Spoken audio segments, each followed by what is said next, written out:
armado ali na região da Rússia, entre a Rússia e a Ucrânia. Ucrânia que confirmou que a Rússia assumiu o controle da usina nuclear de Chernobyl, mais um importante ponto estratégico ali do país, dominado pelas tropas de Vladimir Putin. A gente fala sobre isso com o nosso colunista de assuntos internacionais, Jamil Chad. Bem-vindo, Jamil. Boa tarde para você.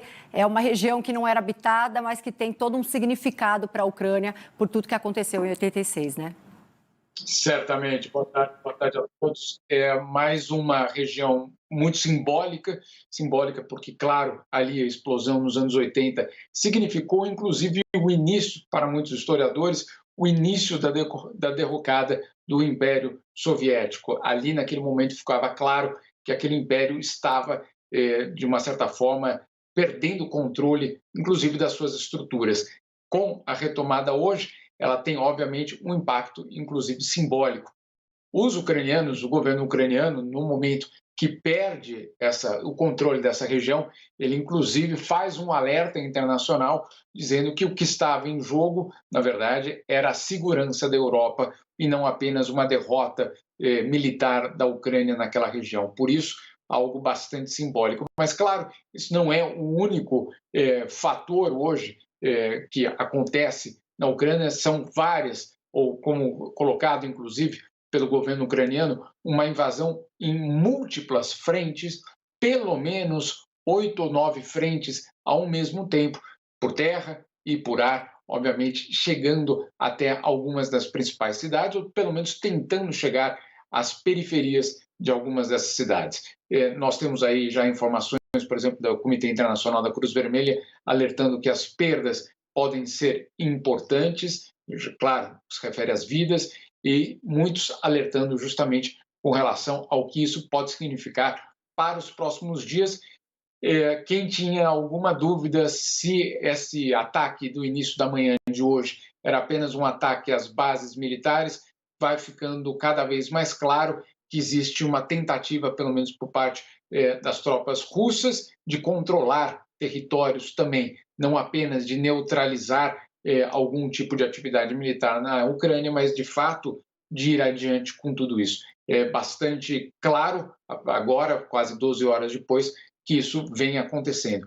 Também é importante, como vocês viram aí, o Justin Trudeau, o primeiro-ministro do Canadá, que esse pronunciamento que ele está fazendo na verdade, resultado de uma reunião do G7 que acaba de terminar. São vários os pronunciamentos sendo feitos ao mesmo tempo. Boris Johnson no Parlamento Britânico, ele no Canadá, logo mais a cúpula da União Europeia, começando uma cúpula extraordinária, os líderes chegando para a cúpula, e tudo indica que, de fato, um pacote de sanções bastante grande. Isso inclui, no caso do Reino Unido, mais de 100 pessoas sendo alvo dessas sanções. O Justin Trudeau deu algumas pistas, ministros, inclusive, muito próximos de Vladimir Putin, não falou o nome do presidente russo. Boris Johnson tampouco citou o próprio Vladimir Putin, o que leva a crer que ele talvez não esteja nessa lista. A lista vamos conhecer um pouco mais tarde, mas também fica muito claro que várias empresas russas estão nessa lista de alvos. Primeiro, os bancos, como o Justin Trudeau citou e também os ingleses já citaram. É uma tentativa de evitar que justamente a Rússia consiga financiar o seu ataque, financiar a sua guerra. Claro, esses bancos, muitos deles próximos ao governo, não têm hoje mais a capacidade de buscar dinheiro, de pegar empréstimos no mercado financeiro europeu ou americano, ou canadense, no caso também.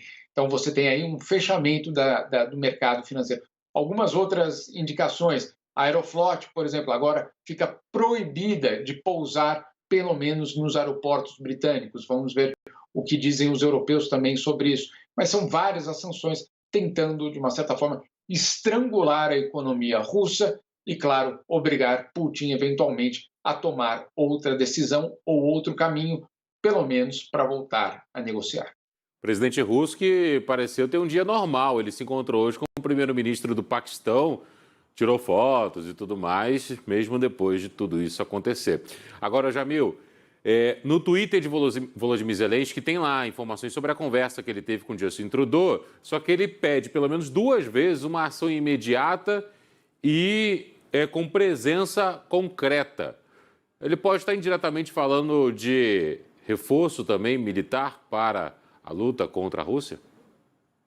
Pode, Pablo, inclusive porque existe aí uma percepção de que os russos estão avançando numa velocidade muito rápida, que as tropas ucranianas não estão oferecendo resistência, ao contrário do discurso patriótico, e que até é normal num momento desse, mas que as tropas estão demonstrando uma diferença de capacidade muito grande neste momento e que, claro, o presidente, pelo menos as autoridades ucranianas, fazem esse apelo não apenas ao Trudeau, mas aqui na Europa também, de uma forma muito insistente, basicamente mandando um recado: olha, sem vocês, isso aqui acaba em apenas alguns dias, basicamente, traduzindo para um bom português.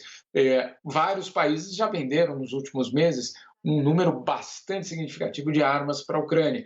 Só dos Estados Unidos, aparentemente, 600 milhões de dólares em armas já foram vendidas. Então, você tem, sim, uma atuação, ou pelo menos que vinha acontecendo. Para os ucranianos, isso não é suficiente, algo mais concreto precisa acontecer. O problema, né, Pablo, que essa é a grande preocupação neste momento, é se houver uma intervenção direta da OTAN num país que não faz parte da OTAN, obviamente, uma receita para um conflito ainda maior em outras regiões da Europa, não apenas na Ucrânia. Tá certo, Jamil. A gente vai continuar falando sobre esse assunto ao longo dessa edição aqui do Tarde Band News. De repente, até você volta mais tarde conversando com a gente. Obrigada pela sua participação. Bom trabalho para você. Para vocês também, bom dia a todos. E a gente agora vai ao vivo até Brasília, porque o Rodrigo